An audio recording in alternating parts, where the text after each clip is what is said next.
Hello बच्चों, आज हम बात करेंगे ऑप्टिक्स में रिफ्लेक्शन ऑफ लाइट के अंदर, जिसमें plane mirror and spherical mirror की इंपॉर्टेंट प्रॉब्लम्स एंड कंसेप्ट के बारे में हम डिस्कशन करेंगे। बच्चों, आज का लेक्चर बड़ा इंपॉर्टेंट है। इससे आप क्या है कि रिफ्लेक्शन की सारी डिफिकल्ट प्रॉब्लम को सोल्व कर सकेंगे। Let's start. बच्चों, यहाँ पे फिगर में आपको एक मिरर दिखा रखा है। यहाँ पे एक इंसिडेंट रे है।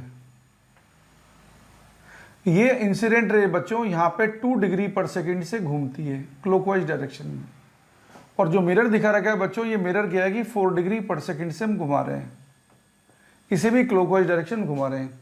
हमें पूछा जा रहा है कि जिस इंस्टेंट पे ये बात आपको बोली गई है, उस इंस्टेंट पर रिफ्लेक्टेड रे कितने एंगल से घूमेगी और कौन सी डायरेक्शन में घूमेगी। बच्चों, प्लेन मिरर का कंसेप्ट है, यदि क्या है कि इंसिडेंट रे 2 डिग्री पर सेकेंड से घूम रही है तो रिफ्लेक्टेड रे भी 2 डिग्री पर सेकंड से ही घूमेगी, लेकिन एंटी क्लॉक डायरेक्शन में, क्योंकि इंसिडेंट रे क्लॉकवाइज में घूम रही है। क्योंकि प्लेन मिरर का कंसेप्ट होता है angle of incidence equal to होता है एंगल ऑफ रिफ्लेक्शन। तो जब 2 डिग्री पर सेकंड से ये क्लॉकवाइज घूमी है तो रिफ्लेक्टेड रे इसकी वजह से 2 डिग्री पर सेकंड घूमेगी एंटी क्लॉक डायरेक्शन में। अब आ जाओ बच्चों मिरर पर। मिरर जब घूमता है बच्चों थीटा डिग्री पर सेकंड से किसी पर्टिकुलर डायरेक्शन में, तो रिफ्लेक्टेड रे 2 थीटा डिग्री पर सेकंड से घूमती बच्चों और उसी डायरेक्शन में। तो देखो आपको क्या दे रखा है, यहाँ मिरर घूम रहा है 4 डिग्री पर सेकंड से, और बच्चों क्या है कि इंसिडेंट रे घूम रही है 2 डिग्री पर सेकंड से। तो हमारे आंसर देखो क्या होंगे। इस इंसिडेंट रे की वजह से तो क्या है कि रिफ्लेक्टेड रे घूमेगी 2 डिग्री पर सेकंड से, किधर घूमेगी, एंटीवर्ड डायरेक्शन में। और इस मिरर की वजह से जो 4 डिग्री पर सेकंड घूमा है, इसकी वजह से रिफ्लेक्टेड रे घूमेगी बच्चों 8 डिग्री पर सेकंड से। तो फाइनली हमारी क्या है कि रिफ्लेक्टेड रे घूमेगी, ये 2 डिग्री पर सेकंड एंटी क्लॉकवाइज है, ये 8 डिग्री पर सेकंड क्लॉकवाइज है। तो हमारा फाइनल आंसर होगा 6 डिग्री पर सेकंड क्लॉकवाइज डायरेक्शन में। ये हमारा इस क्वेश्चन का फाइनल आंसर है। बच्चों क्या है कि नेक्स्ट क्वेश्चन देखते हैं हम। नेक्स्ट क्वेश्चन में हमें दिया हुआ है, ये हमें 2 प्लेन मिरर दे रखे हैं। ये 2 प्लेन मिरर जो है इनके बीच में कुछ ना कुछ एंगल है, और आपको दे रखा है ये इंसिडेंट रे यहां पे इस मिरर पे इंसिडेंट हो रही है। बच्चों अगर ये एंगल मान लो 30 डिग्री है, देखो ये रिफ्लेक्टेड रे ऐसे जाएगी यहां से। अब बच्चों क्या है कि यहां पे अगर ये इंसिडेंट रे भी यहां से 30 डिग्री एंगल बनाती, तो हमें पूछा जा रहा है क्वेश्चन में यहां पे क्या है कि रिफ्लेक्टेड रे कितने एंगल से डिविएट होगी। तो देखते हैं बच्चों, ये इंसिडेंट रे यहां से कितना एंगल बना रही है, 30 डिग्री। तो रिफ्लेक्टेड रे भी कितना एंगल बनाएगी, 30 डिग्री बनाएगी, क्योंकि एंगल ऑफ इंसिडेंस किसके इक्वल होता है, एंगल ऑफ रिफ्लेक्शन के इक्वल होता है। अब ये नॉर्मल जो है इस मिरर से 9 डिग्री पर है, और ये अगर 30 डिग्री है तो ये कितना हो जाएगा, 60 डिग्री। अब आपको मालूम चल गया ट्रायंगल के तीनों एंगल का सम 180 डिग्री होता है। ये 30 डिग्री है, ये 60 डिग्री है, तो ये वाला एंगल कितना हो गया, ये वाला एंगल 90 डिग्री हो गया है। अब क्या है कि ये वाली जो रे बच्चों जो यहां से क्या है कि रिफ्लेक्ट होके जा रही है, जो इस मिरर पे इंसिडेंट हो रही है, ये यहां पे नॉर्मल इंसिडेंट हो रही है। और प्लेन मिरर में अगर क्या है कि लाइट रे नॉर्मल इंसिडेंट होगी तो वापस क्या है कि अपनी डायरेक्शन को रिट्रेस करेगी, तो फिर से लौट जाएगी। अब लौट जाएगी तो यही सिलसिला यहां पे चलता रहेगा। तो बच्चों लाइट रे जिधर से आई थी लाइट रे वापस उधर ही जा रही है। तो हमारे पास क्या है कि फाइनली क्वेश्चन में क्या पूछा है कि डिविएशन कितना होगा। तो डिविएशन का आंसर कितना हो जाएगा, क्योंकि लाइट रे ने पाथ रिट्रेस कर लिया है, तो डिविएशन कितना होगा, 180 डिग्री। और अगर इस क्वेश्चन में यह पूछा जाता कि find total number of reflection जो लाइट रे सफर कर रही है, तो देखो बच्चों एक रिफ्लेक्शन यहां पे हुआ है, एक रिफ्लेक्शन यहां पे हुआ है, एक रिफ्लेक्शन यहां पे हुआ है। तो इस क्वेश्चन में क्या है कि नंबर ऑफ रिफ्लेक्शन जो लाइट रे ने किया कि सफर किए हैं वो कितने हैं, 3 रिफ्लेक्शन है, और डिविएशन कितना है, 180 डिग्री। तो हमारा आंसर हो गया बच्चों, डिविएशन की वैल्यू है 180 डिग्री। ये हमारा आंसर हो गया है। चलते हैं बच्चों नेक्स्ट क्वेश्चन पर।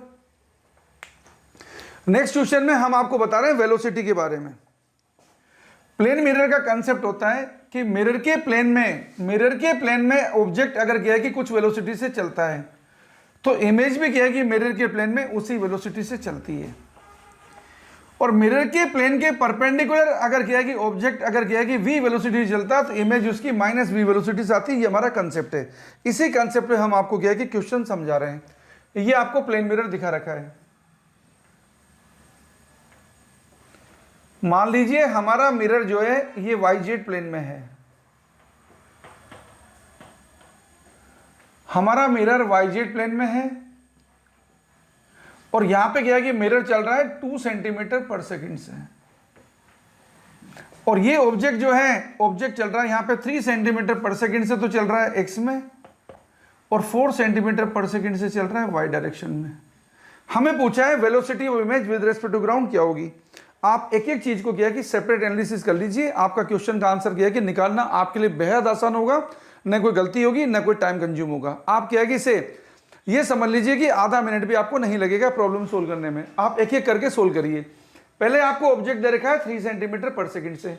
अगर ऑब्जेक्ट क्या है कि मिरर के परपेंडिकुलर डायरेक्शन में 3 सेंटीमीटर पर सेकंड से आ रहा है, तो इसकी वजह से क्या है कि इमेज भी किससे आएगी, इमेज भी आएगी 3 सेंटीमीटर पर सेकंड से, लेकिन वो आएगी -x में। तो इसकी वजह से देखो ऑब्जेक्ट जब आ रहा है 3 से, इसकी वजह से इमेज कितनी आई, इधर आएगी 3 सेंटीमीटर पर सेकंड से। अब बात करते हैं, ये 4 सेंटीमीटर पर सेकंड मिरर के प्लेन में है, और मिरर के प्लेन में जो भी ऑब्जेक्ट की वेलोसिटी होती है वही इमेज की वेलोसिटी होती है। तो यहां पे इस 4 सेंटीमीटर पर सेकंड की वजह से इमेज की वेलोसिटी 4 सेंटीमीटर पर सेकंड रहेगी। अब ये मिरर चल रहा है 2 सेंटीमीटर पर सेकंड से, मिरर चल रहा है -x में। मिरर की यही प्रॉपर्टी होती है, मिरर जितनी वेलोसिटी चलेगा इमेज क्या है कि उसकी डबल वेलोसिटी चलेगी और उसी डायरेक्शन में चलेगी। तो मिरर किससे चल रहा है, 2 सेंटीमीटर पर सेकंड से -x में, इसकी वजह से इमेज चलेगी 4 सेंटीमीटर पर सेकंड से। अब हमें क्वेश्चन में क्या पूछा है, final velocity of image with respect to ground. तो देखो 3 और 4 एक ही डायरेक्शन में, ये तो कितना हो गया 7 किधर -x में, और 4 सेंटीमीटर पर सेकंड किधर है +y में। तो हमारा क्या है कि फाइनल आंसर क्या हो गया है, हमारे पास इमेज की वेलोसिटी हो गई है with respect to ground -7i + 4j। और अगर आपको मैग्नीट्यूड पूछा जाता तो आप मैग्नीट्यूड भी निकाल सकते हैं velocity of image with respect to ground का। ये 7², क्योंकि नेगेटिव का स्क्वायर भी पॉजिटिव हो जाएगा, +4²। 7 का स्क्वायर कितना हो गया 49, 4 का स्क्वायर कितना हो गया 16, 9 और 6 कितना हो गया 15, 4 5 1 6 हो गया, ये हो गया √65 सेंटीमीटर पर सेकंड। ये इसका मैग्नीट्यूड है velocity of image with respect to ground का। चलते हैं नेक्स्ट क्वेश्चन पर। नेक्स्ट क्वेश्चन में आपको क्या है कि यहां पे आपको फिगर में 2 मिरर दिखा रखे हैं, जिनके बीच में क्या है कि कुछ एंगल आपको दिखा रखा है। तो देखिए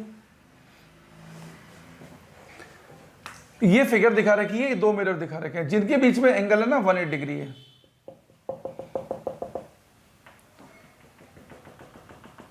ये इन दोनों मिरर के बीच में सेपरेशन है 3 सेंटीमीटर। ये मिरर M1 है, ये मिरर M2 है, और यहां मिरर M1 से 1 सेंटीमीटर की डिस्टेंस पर एक ऑब्जेक्ट रखा है। इस ऑब्जेक्ट की दोनों मिरर इमेज बनाएंगे।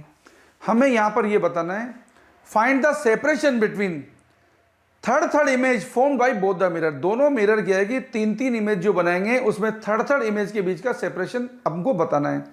ये बात हमें अच्छी तरह मालूम है कि प्लेन मिरर जो है रियल ऑब्जेक्ट की वर्चुअल इमेज बनाता है एंड वर्चुअल ऑब्जेक्ट की रियल इमेज बनाता है।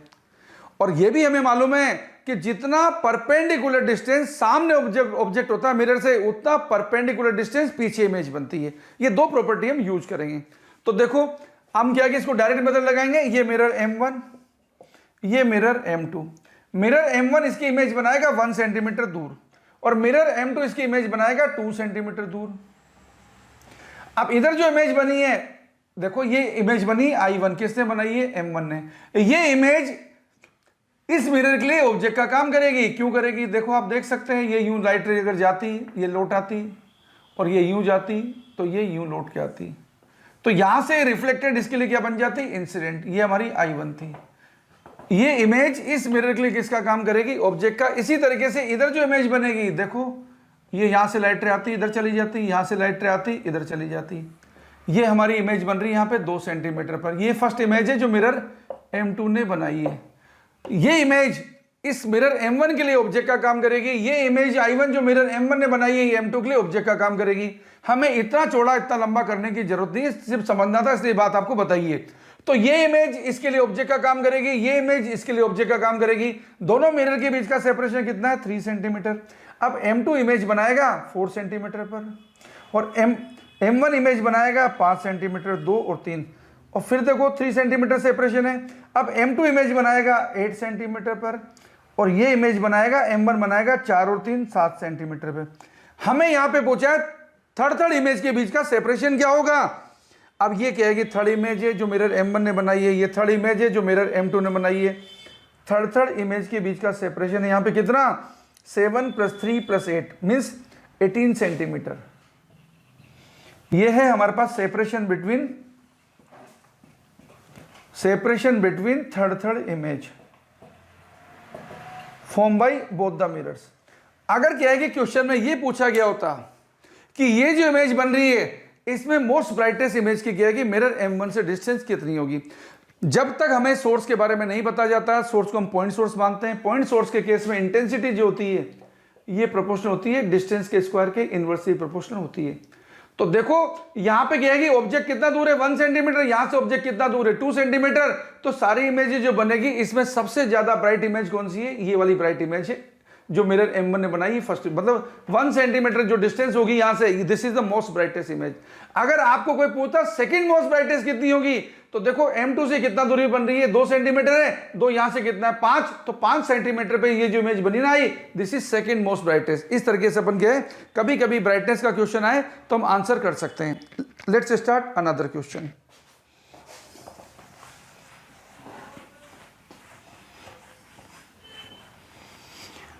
अनदर क्वेश्चन आपको बता रहे हैं लॉज ऑफ रिफ्लेक्शन के ऊपर।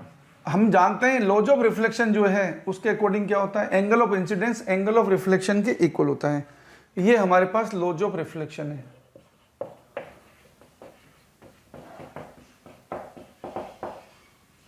लॉज ऑफ रिफ्लेक्शन सभी टाइप के मिरर के लिए वैलिड है, सभी टाइप की सरफेस के लिए भी वैलिड है। ये आपको प्लेन मिरर दिखा रखा है, ये इस पे मिरर पे नॉर्मल है, ये यहां पे इंसिडेंट रे आ रही है, ये यहां से रिफ्लेक्टेड रे जा रही है। AO इंसिडेंट रे है, OB यहां पे रिफ्लेक्टेड रे है, ON यहां पे मिरर पे नॉर्मल है, और I यहां पे एंगल ऑफ इंसिडेंस है, R यहां पे एंगल ऑफ रिफ्लेक्शन है, और ये MM डैश मिरर है। जो लॉज ऑफ रिफ्लेक्शन है वो क्या है, फर्स्ट लो तो ये होता है angle of incidence equal to होता है एंगल ऑफ रिफ्लेक्शन। सारे एंगल कहां से मेजर करते हैं, सारे एंगल मेजर करते हैं नॉर्मल से। फर्स्ट लो क्या है, angle of incidence equal to angle of reflection. Second law क्या है, at the point of incidence incident ray, reflected ray and normal to the reflecting surface all three lie in the same plane. Means क्या है कि ये AO OB और ON तीनों क्या होंगे सेम प्लेन में, मतलब तीनों क्या होंगे कोप्लेनर।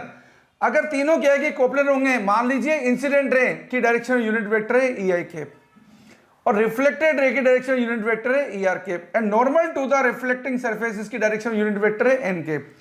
बच्चों EI कैप क्या है, this is unit vector along direction of incident ray. ER cap क्या है, unit vector along direction of reflected ray. N cap क्या है, unit vector along normal to the reflecting surface. हम क्या बोल रहे हैं, ये तीनों क्या है कि कोप्लेनर होते हैं, तीनों एक ही प्लेन में होते हैं। अगर तीनों एक ही प्लेन में है तो हमारा कंसेप्ट होता है मैथ्स के अकॉर्डिंग, अगर तीन वेक्टर एक ही प्लेन में है तो कोई भी दो वेक्टर का क्रॉस प्रोडक्ट तीसरे के साथ डॉट प्रोडक्ट में क्या देगा, 0। तो आपके पास वेक्टर किस में आ जाएंगे, एक ही प्लेन में। तो देखो अगर ये कोप्लेनर है तो हमारी कंडीशन क्या होगी, EI cap cross ER cap dot N cap, ये आएगा 0। आप कोई भी दो का क्या है कि क्रॉस प्रोडक्ट कर सकते हैं, तीसरे के साथ डॉट प्रोडक्ट में 0 रिजल्ट लिख सकते हैं। अगर आपको क्या है कि लॉज ऑफ रिफ्लेक्शन पूछा जाए वेक्टर फॉर्म में, तो वेक्टर फॉर्म में लॉज ऑफ रिफ्लेक्शन को ऐसे लिखा जाता है, यह है unit vector along reflected ray, यह है unit vector along incident ray -2 EI cap dot N cap. यह है हमारा laws of reflection vector form. इससे आप क्या निकाल सकते हैं, इससे आप यूनिट वेक्टर निकाल सकते हैं अलोंग डायरेक्शन ऑफ रिफ्लेक्टेड रे। फॉर एग्जांपल आपको क्या है कि रिफ्लेक्शन के कंसेप्ट का मीनिंग समझाते हैं। अगर मान लो हमारा मिरर क्या है, XY प्लेन में है, मिरर है हमारे पास XY प्लेन में, और इसमें आने वाली इंसिडेंट रे की इक्वेशन है मान लो XI cap plus YJ cap plus ZK cap, और आपको पूछा है फाइंड इक्वेशन ऑफ रिफ्लेक्टेड रे, फाइंड इक्वेशन ऑफ रिफ्लेक्टेड रे। तो आप पहले क्या निकाल दीजिए, यूनिट वेक्टर निकाल दीजिए इंसिडेंट रे की डायरेक्शन। वो क्या हो जाएगा, आपको मालूम है यूनिट वेक्टर तो क्या होता है, vector divide by magnitude of vector. तो इंसिडेंट रे की यूनिट वेक्टर क्या हो जाएगा, XI cap plus YJ cap plus ZK cap divide by √x square plus y square plus z square. अब यहां पे n कैप क्या दे रखा है, n कैप दे रखा है k कैप। अब हम ये इक्वेशन लगा देंगे, ये इक्वेशन लगा देंगे तो हमें ER कैप क्या मिलेगा, this is unit vector along reflected. ER cap क्या मिलेगा, EI कैप ये आपके पास रहा, XI cap plus YJ cap plus ZK cap divide by √x square plus y square plus z square -2 EI cap dot N cap, N cap की जगह के cap रख दिया, इनटू एन कैप। अगर आप इसे क्या कि सोल्व करने की कोशिश करेंगे, देखो ये कैप क्या है, ये x i cap plus y j cap plus Z k cap. अब क्योंकि आई कैप डॉट के कैप जीरो होगा, जे कैप डॉट के कैप भी जीरो होगा, तो खाली जेड ही बचेगा। जेड बचेगा तो ये कितना हो जाएगा, माइनस टू जेड कैप। तो हमारे पास फाइनल इक्वेशन आएगी x i cap plus y j cap minus z k cap divide by under root x square plus y square plus z square. तो फाइनली अगर हमें इक्वेशन निकालनी हो reflected ray की, तो मैग्नीट्यूड कितना है इसका, under root x square plus y square plus z square. तो बच्चों हमारे पास इक्वेशन ऑफ रिफ्लेक्टेड रे क्या हो जाएगी, इक्वेशन ऑफ रिफ्लेक्टेड रे हो जाएगी हमारे पास एक्स आई के प्लस वाई जे के प्लस जेड माइनस के कैप। अब यहां पे आपको एक इंपॉर्टेंट चीज देखने को मिल रही है। वो इंपॉर्टेंट चीज क्या है, आपको मालूम है अगर हमारा मिरर एक्स वाई प्लेन में है, अगर हमारा मिरर एक्स वाई प्लेन में है, तो यहां पे क्या है कि मिरर के प्लेन में क्या है कि डायरेक्शन चेंज नहीं होगी। मिरर के प्लेन में कुछ भी चेंज नहीं होगा, केवल मिरर के प्लेन के परपेंडिकुलर डायरेक्शन का जो कंपोनेंट है उसकी डायरेक्शन रिवर्स हो जाती है। तो एक्स वाई प्लेन में अगर मिरर होगा, लाइट इंसिडेंट होगी, तो जेड डायरेक्शन के कंपोनेंट की डायरेक्शन रिवर्स हो जाएगी। तो जेड वाला क्या बन गया, माइनस जेड के कैप। अगर बच्चों हम तीन मिरर रख दें, एक एक्स वाई प्लेन में हो, दूसरा वाई जेड प्लेन में हो, तीसरा एक्स जेड प्लेन में हो, और यदि यही केस होता, यदि ये लाइट रे पहले किस पे इंसिडेंट होती, एक्स वाई प्लेन वाले मिरर पर, तो जेड को रिवर्स हो जाएगा। फिर वाई जेड वाले पे क्या इंसिडेंट होती, तो एक्स वाला रिवर्स हो जाता। फिर एक्स जेड वाले पे अगर इंसिडेंट होती तो क्या है कि वाई वाला रिवर्स हो जाता। तो फाइनल रिफ्लेक्टेड रे अगर तीन म्यूचुअली क्या है कि परपेंडिकुलर क्या है कि प्लेन में मिरर होते, तो फाइनल रिफ्लेक्टेड रे हमारी क्या बन जाती, minus x i cap minus y j cap minus z k cap बन जाती। मीन्स हमारी लाइट रे क्या बन जाती, एंटी पैरेलल बन जाती। हमारी लाइट रे क्या बन जाती, एंटी पैरेलल बन जाती। इस तरीके से क्या हम ऐसा कोई भी क्वेश्चन को हम सोल्व कर सकते हैं। Let's see another problem. तो प्लेन मिरर के केस में आपने सबसे इंपॉर्टेंट बात क्या सुनी है, direction of component normal to the reflecting surface gets reverse. ये बात होती है रिफ्लेक्शन में। अब आपको क्या है कि बात बताते हैं स्फेरिकल मिरर की। देखिए आपको यहां पे स्फेरिकल मिरर दिया हुआ है, ये कॉनकेव मिरर दिया हुआ है, जिसकी आपको फोकल लेंथ दे रखी है 20 सेंटीमीटर। अब आपको बताना है कि यहां पे ऑब्जेक्ट की पोजीशन क्या रखी जाए जिससे हमें इमेज बने ना वो 2 टाइम्स मैग्नीफाइड बने। बच्चों पॉसिबल पोजीशन बतानी ऑब्जेक्ट की। हमारा मिरर कौन सा है, कॉनकेव मिरर, और इसकी फोकल लेंथ कितनी, 20 सेंटीमीटर। आपको क्या बताना है, find the possible position of object from pole so that its 2 times magnified image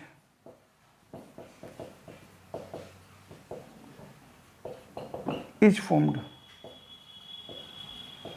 अब बच्चों ये बात आपको क्या है कि पहले अच्छी तरह मालूम होनी चाहिए, क्योंकि बच्चों से गलती क्या होती है, कई बार रियल मैग्नीफाइड की जगह वो वर्चुअल मैग्नीफाइड का क्वेश्चन सोल्व कर जाता है, और कई बार वर्चुअल मैग्नीफाइड की जगह रियल मैग्नीफाइड का क्वेश्चन सोल्व कर जाता है। आपके दिमाग में ये बात पहले से क्या है कि सेट होनी चाहिए कि कॉनकेव मिरर में अगर ऑब्जेक्ट हमारा क्या है कि पोल एंड फोकस के बीच में होता है, पोल एंड फोकस के बीच में होता है, तो इमेज बनाता है वर्चुअल इरेक्ट मैग्नीफाइड, बिहाइंड पोल बनाता है। अगर क्या है कि हमारा ऑब्जेक्ट क्या है कि एफ एंड सी के बीच में होता है, means focal point and centre of curvature के बीच में होता है, तो इमेज बनाएगा रियल इन्वर्टेड मैग्नीफाइड जो बनेगा बियॉन्ड सी। ये कंसेप्ट आपको लगाना है। तो सबसे पहले हम आपको बता रहे हैं, मान लीजिए हमारे पास इमेज कैसी बन रही है, रियल मैग्नीफाइड। रियल मैग्नीफाइड के केस में हम मैग्निफिकेशन क्या लिख रहे हैं, -2। कॉनकेव मिरर है, इसकी फोकल लेंथ क्या होगी, नेगेटिव f/f - u। अननोन को कोई साइन नहीं देंगे, अपन सोल्व करेंगे। तो देखो ये आ गया 40 + 2u इक्वल टू आ गया -20, तो 2u इक्वल टू आ गया -60, u इक्वल टू आ गया -30। आप देख सकते हैं कि u कितना आ रहा है आपको, -30, मतलब आपका ऑब्जेक्ट क्या है कि f एंड c के बीच में आ रहा है ना कहीं ना कहीं, इसका मतलब हमारा आंसर सही है। अब बात बता रहे हैं अगर इमेज कैसी होती, अगर इमेज होती हमारी वर्चुअल मैग्नीफाइड, अगर इमेज वर्चुअल मैग्नीफाइड होती तो m की वैल्यू लिखता मैं +2, f कितना है हमारा -2 -20, -20 माइनस यू। सोल्व करेंगे तो कितना आ गया, ये आ गया -40 -2u इक्वल टू आ गया -20। तो ये आ गया 2u इक्वल टू आ गया हमारा -20, u इक्वल टू आ गया -10। तो आप देखते हैं हमारा ऑब्जेक्ट कहां पे आ गया, कहीं ना कहीं पोल एंड फोकस के बीच में आ गया। इसका मतलब हमारा आंसर सही है, बिल्कुल हमारा आंसर बिल्कुल सही है, क्योंकि यही हमारी क्या है कि मिरर की प्रॉपर्टी है। Let's see another question. अब आपको क्या है कि क्वेश्चन बता रहे हैं वेलोसिटी के बेस पर। अगर हमें मिरर दे रखा है ऐसा, जिसकी फोकल लेंथ दे रखी मान लो 20 सेंटीमीटर, और हमारे पास ऑब्जेक्ट रखा है यहां पर 30 सेंटीमीटर पर, और ये ऑब्जेक्ट चल रहा है इधर 2 सेंटीमीटर पर सेकंड से, और मान लो मिरर चल रहा है यहाँ पे 1 सेंटीमीटर पर सेकंड से। हमें पूछा find velocity of image with respect to ground क्या होगी, तो हमारा फॉर्मूला क्या होता है, velocity of image with respect to mirror equal to minus mt square, mt मतलब transverse magnification, velocity object with respect to mirror. अब हम लगा देंगे हमारा कंसेप्ट, mt निकाल देंगे पहले, ट्रांसवर्स मैग्निफिकेशन तो कितना हो गया f upon f minus you, f कितना -20, f माइनस यू, यू कितना है यहाँ पे -30, क्योंकि इंसिडेंट रे इधर से आएगी। इंसिडेंट रे के अपोजिट डायरेक्शन जो भी मेजरमेंट होता है वो नेगेटिव होता है, क्योंकि मेजरमेंट करते हैं पोल से।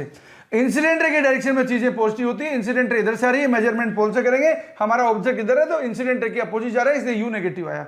इसको सोल्व करेंगे तो -20 अपॉन 10 आ गया, तो ये आ गया -2, मैग्निफिकेशन आ रहा हमारा -2, माइनस का स्क्वायर भी प्लस हो जाएगा। तो velocity of image with respect to mirror को क्या लिखेंगे, velocity of image with respect to mirror को लिखेंगे velocity of image with respect to ground minus velocity of mirror with respect to ground, जो आपको दे रखी 1 माइनस mt स्क्वायर, ये हो जाएगा 4, 2 का -2 का स्क्वायर हो जाएगा 4। Velocity of object with respect to ground जो कितना है -2i cap, minus velocity of mirror with respect to ground वो कितनी है 1i कैप। इसे सिंप्लीफाई करेंगे तो कितना हो गया -2 -1 कितना हो गया -3 और -4 कितना हो गया +12 i कैप। तो हमारे पास क्या है कि ये आया velocity of image with respect to ground. Solve करेंगे, ये -1i कैप उधर चला जाएगा तो प्लस चला जाएगा तो 13i कैप सेंटीमीटर पर सेकंड। तो हमारे पास इमेज की velocity with respect to ground आएगी 13 सेंटीमीटर पर सेकंड, और +6 आ रही है। इसका मीनिंग इमेज किधर जा रही है, मिरर से दूर जा रही है, इमेज किधर जा रही है, मिरर से दूर जा रही है। तो बच्चों इस तरीके से क्या है कि हम आगे क्या है कि और भी क्वेश्चंस आपके लाते रहेंगे, बने रहिए हमारे YouTube चैनल से जिसका नाम है मेडिट्रेक कोटा, और हमारा ऐप है बच्चों मेडिट्रेक, जिस पे हमने क्या है कि ऑनलाइन ऑफलाइन दोनों क्या है कि बैच अनाउंस की कर रखे हैं बच्चों। अगर आपको क्या है कि नीट फिजिक्स में 180 में से 180 लाने का बच्चों अगर ड्रीम है तो ये प्लेटफॉर्म आपके लिए क्या है कि बेस्ट प्लेटफॉर्म है। आप यहाँ पे क्या है कि ऑनलाइन ऑफलाइन जो इंदिरा विहार के अंदर क्या है कि लोकेटेड इंदिरा विहार कोटा में, यहाँ पे सेंटर पे आप क्या है कि विजिट करके कोर्स ज्वाइन कर सकते हैं बच्चों। थैंक यू बच्चों।